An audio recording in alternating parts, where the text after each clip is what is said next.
yhteiselo näyttänyt joka paikassa. No ei se nyt hirveästi.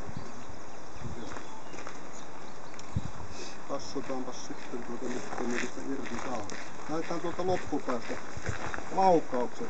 Puhtaasti laukauskokemusta tämän todella. Kahdella ensimmäisenä läpsi ja pöntyyli ja sitten kolmannella laukaus. Sitten tuo luokse päästävyys, niin vaikka se tuommoinen ikiliikkuja on, niin tuossa luokse päästävyydessä on semmoinen aavistuksen omainen varautumisella kuitenkin. Että se sieltä nähtiin. Se on silloin täällä lomakkeessa kohdassa 2a. Sitten tämä koiran vahvuuksia ja haasteita sulle on tietysti tämä koiran kovuus. Tää on semmoinen vähän lainausmerkki, se voi tulla umpi mulle, että sitä ei pikkuasiat järkytä ja se puskee eteenpäin aika reippaasti ja kun siihen lisätään tuo suuri taisteluhalu, niin se tulee vaikka seinästä läpi tämmöistä. Eli se kovuus on ollut +3 kohtuullisen kova. Sitten tullaan sen koiran temperamenttiin ja mikä siitä tekee tuommoisen kun se on, niin sen tekee hermotti, sen tekee tuo temperamentti ja se ei nyt selvästi tässä näy, mutta sehän ei ole hetkeäkään paikalla, jos ei mitään tapahdu, niin se ei rupea keräämään kiviä tai sitten se ottaa jotain suuhunsa ja rauhoittaa itsensä sillä, että se purkaa sitä painettaan neuvoillaan. Tuo temperamentti olisi ihan yhtä oikein ollut panna tuonne +1 erittäin vilkas, mutta se nyt jätettiin kuitenkin, kun se sitten keskittyy siihen ärsytteeseen, mikä sille annetaan, niin se jäi +3 parhaaseen.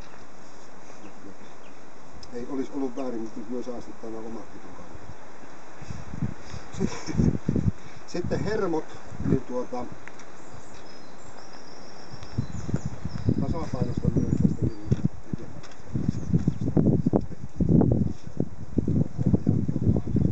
se on +1 hieman rauhaton ja se tulee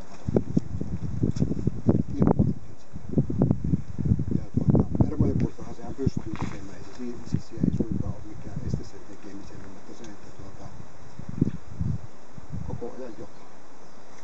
Vaikka ei mitään ärsykettä ole, niin jos ei muuta tapahdu, lehtiä liiku, niin silloin napsitaan kiviä suuhun. Eihän se ihan niin sanotusti semmoista ihan käyttävää ole. No joo, siinä mitään. Sitten toinen tämän koiran suuri vahvuus on tuo sen suuri taistelu. Sitä saa välttää ihan kuka hyvänsä. Normaali rytkeessä se ei hirveä. Ja sillä ja tulla kovuudella nyt haasteita.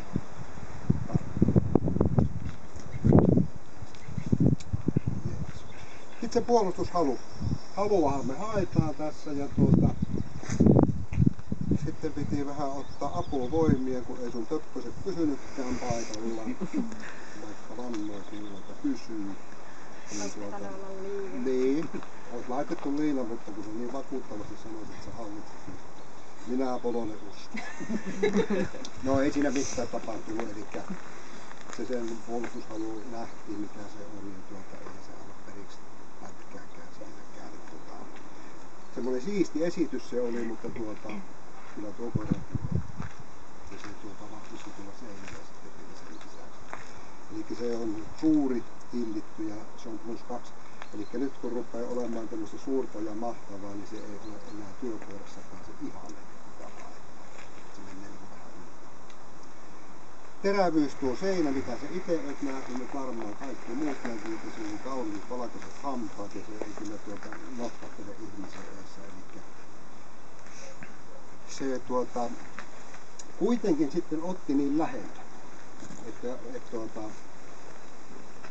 jos sen terävyys olisi ollut suurempi, niin silloin kun mä ensimmäisen kerran piiskalla paukasin tuolla kulmella tuohon penttiseinään, niin se olisi periaatteessa pitänyt lainausmerkissä räjähtää silloin jo. Mutta sehän oli iisisti aika pitkälle, eli mä olin suunnilleen tuossa petäjän tasolla, niin aikaisesti reagoimaan siihen, että meillä tuo äijä oikeasti tulla tänne. Ja sitten se otti sen loppumatka, otti viimeinen ähkäisy tuli vielä aika lähelle. Melkein henkeä sen haastaa. Eli se on tuolla näytöllä kohtuullinen ilman jäljellä jäävää viettä. Koira on äärettömän rehellinen. Kun uhka päättyy, niin se, tietysti kun se tuolla voimakkuudella ottaa, niin siitä pitää muutama sekunti antaa aikaa, niin se painaa. Ihan easy kahve. Toimintakyky erikoiskokeena tuo kelkka ja sitten pimeä huone toisena. Ja tietysti tämä kaikki muukin toiminta täällä tukee suuntaan, ylöspäin tai alaspäin, mitä jos tapahtuu, niin toimintakyky kokonaisuudessaan on ja pisteitä 199 tasan, miinustahan täällä ei ole missään. Edelleen se vanha sanonta pisteet ja eläkannalta voidaan arjessakin. Pelimerkkiä löytyy niin sanotusti.